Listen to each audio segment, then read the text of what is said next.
Got another speaker coming up. Alexa?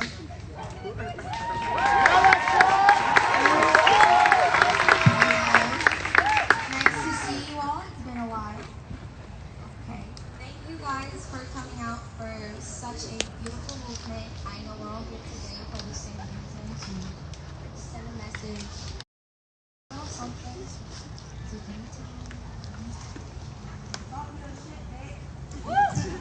Alright. So basically what I'm here to say, my message is to all the people who say blue lives matter, all lives matter, etc.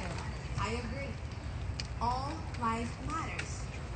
I will never say one life matters more than the other. That's just common sense.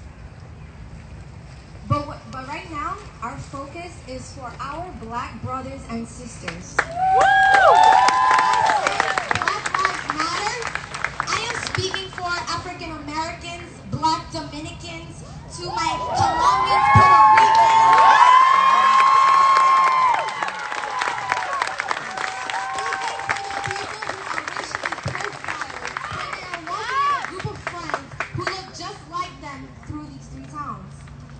I'm speaking for the people who walk into a restaurant to dine in and the server gives away their table because they look like they won't tip.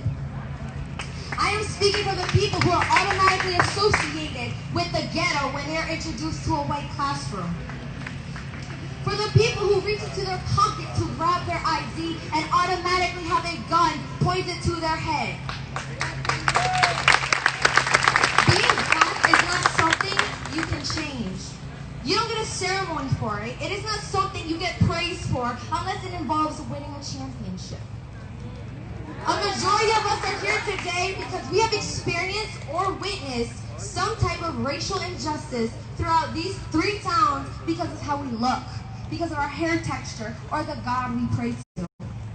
Living and or working throughout these 3 towns, we can say we have heard the whispers. We have seen the looks. We can feel the judgment that has been brought onto us by the privileged. And it pains me to know that this is something that happens nationwide. But what do we do? What do we do? Some of us are so eager to find a solution to a problem before truly understanding it. I'm here to make sure we are still fighting for all those who have been silenced even after it's done trending. Doing your part is more than retweeting and arguing with strangers on social media or showing up to a protest and holding up your sign. Doing your part is signing petitions, putting the people you call family or friends in check. It's educating yourself and the people around you. You have to listen. Our voices united can be very powerful. This year, it's going to be historical. 10, 15, 20 years from now, what will you tell your children you did when all of this was happening? We are here today to spread awareness, to share our message, to make sure our voices are heard. I am sitting up here today because I want to change, and my words of hope are the only things I wish to exchange with you. You cannot say all lives matter until you acknowledge black lives do too.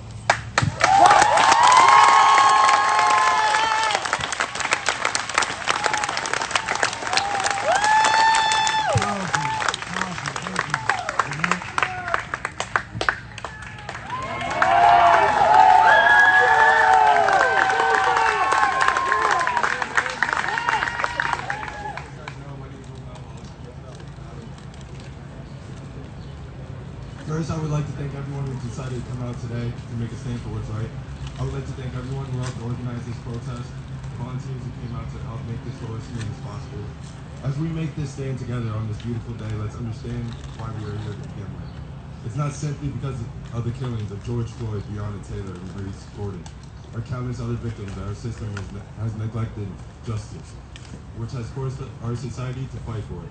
Racism is a reality that so many of us in this community are forced to deal with. Not only does racism live throughout households, but it has affected our educational system in more ways than you realize.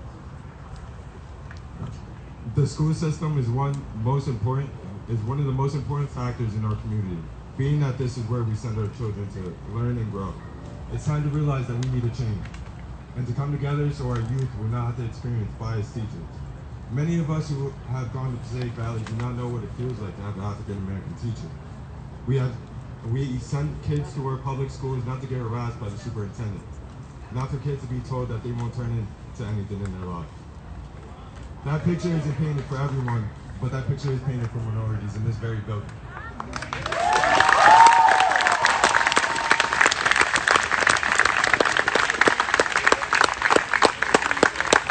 Me being a victim of looking someone I saw as a role model in the eyes, and being told that by the age of 18 I'll be dead or in prison.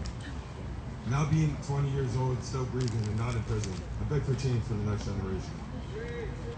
Black lives matter, and that doesn't mean that black lives matter more than others.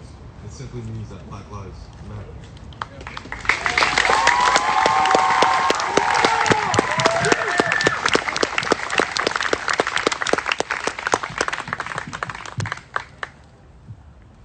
At this time, we'd like to take another moment of silence for all of our brothers and sisters that have been taken from us by the hands of police and their excessive use of force. So please, we'll just take a moment of silence.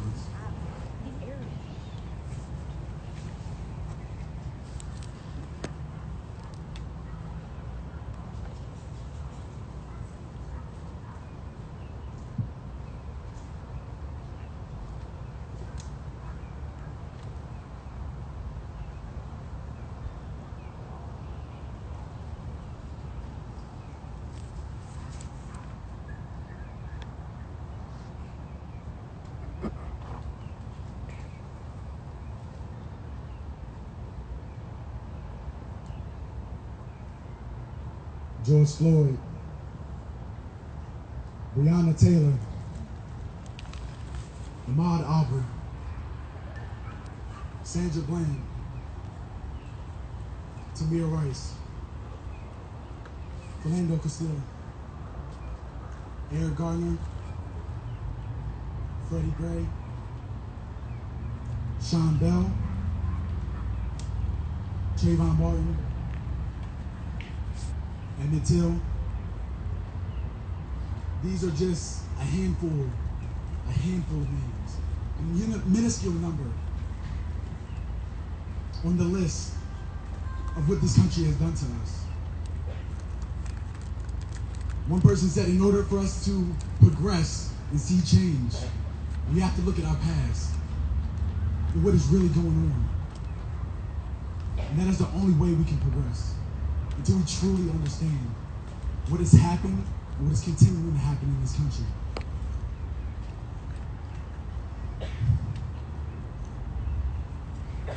Thank you.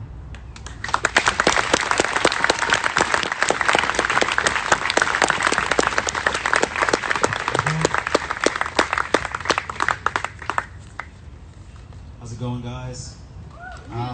Thank you guys so much for being here today, being a part of something that's so much bigger than all of us here. My name is Jabbar Lewis. I went to this high school from 2011 to 2014. I happen to be the 4.5% of black people who live in Little Falls or lived in Little Falls. That's major.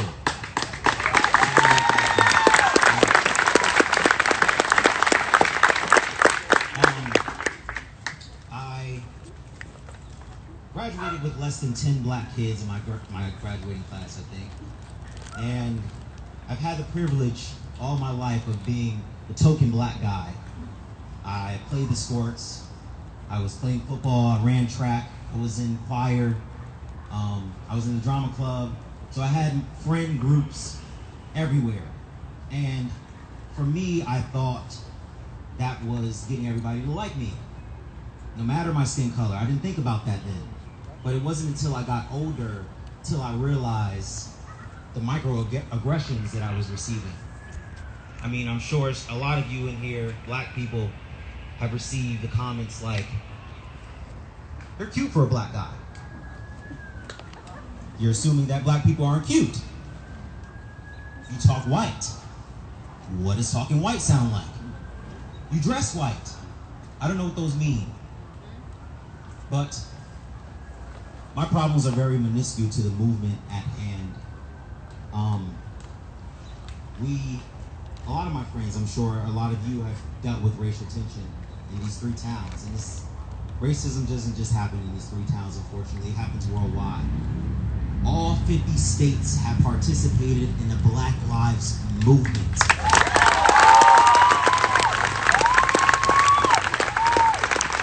When's the last time all 50 states agreed on one thing? Never, never, ever. So, I guess now our lives finally matter. It feels like this movement is progressing and moving towards a solution.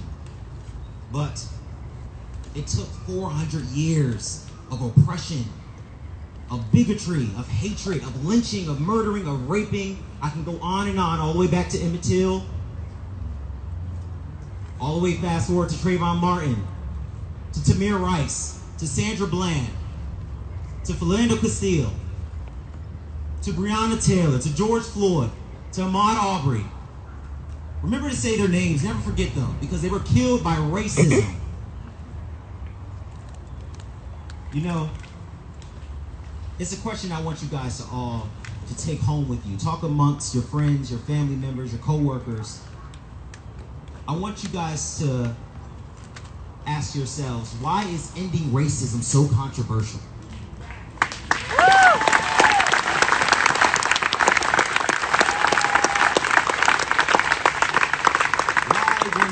Killed and black people, you know, we have a video of an officer kneeling on a black man's neck for 8 minutes and 46 seconds, correct? And we have it on video of this man pleading to his mom, you know, a man over 40 years old pleading to his mom for his dear life. And the cop gets off free, scotch-free, goes home to his wife, gets a raise, and black people decide to take to the streets. Go to marches, let's protest. Everybody says, no, that's not it. That's not it, you can't do it that way. When Colin Kaepernick did it 4 years ago, silently stood in the middle of a football field, NFL stadium, and took a knee. Silently, didn't say anything until he was asked, why'd you do it? Because America doesn't treat everybody equally, he says. All of America said, that's not how you do it. Okay, so when the rioting happens, the looting happens, which by the way is a form of protest, I know we all don't like it, but when that starts happening, everybody said, that's not the way. So another question, since everybody has their degrees, what is the question? What is the solution? What is the solution to stop killing black people?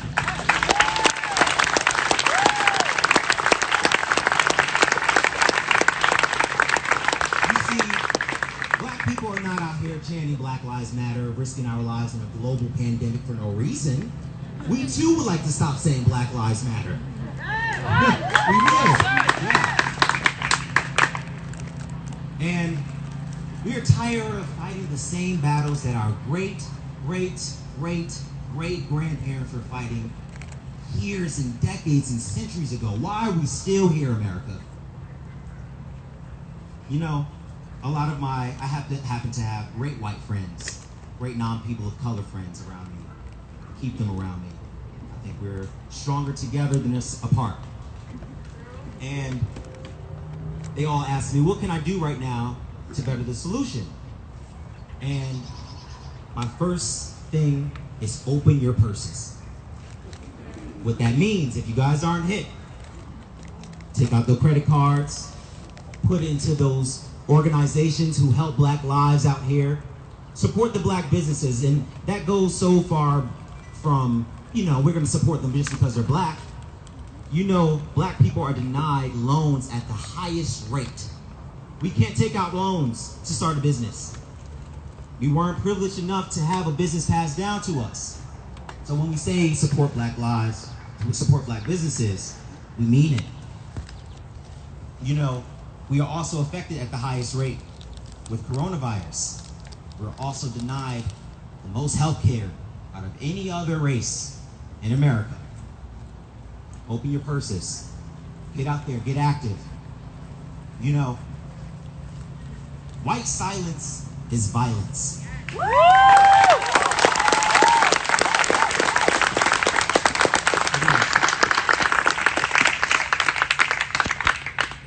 We black people have to work twice as hard to get half as much as our counterparts.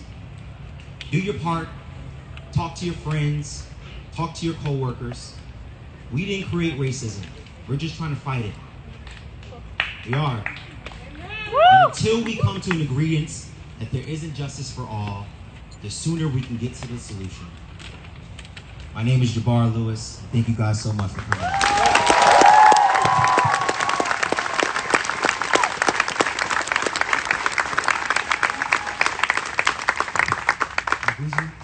Good. Give a round of applause for him.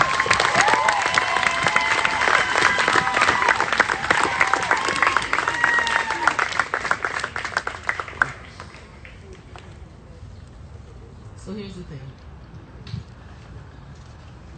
I could go on and on and on and on about how Black Lives Matter. I can repeat everything that everyone before me said so wonderfully, but I'm not. This is particularly hard for me because we're in Little Falls, and I'm from Patterson, y'all, so.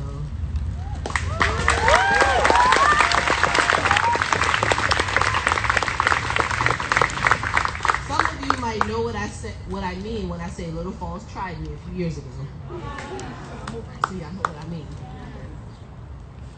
But I didn't react. And when I think back to that day, like, why didn't I react? My mom told me this day might come. She told me what I should and shouldn't do when someone calls me the N-word. And she said, you might get angry, you might cry. And I remember just being numb. Like, damn, I thought my money was green like everybody else's. I said, ma'am, sir, please, and thank you when they done my stuff. But it wasn't enough. So, as I stand here and listen to what everyone before me had to say, all I could think is, why are we still having this conversation? Like, how many more people have to die? Not just by law enforcement. Like, we're not gonna stand up here and lie and say that law enforcement officers are the only people who kill black people, because that would be a lie, because Ahmaud Arbery was running when he got killed for being black.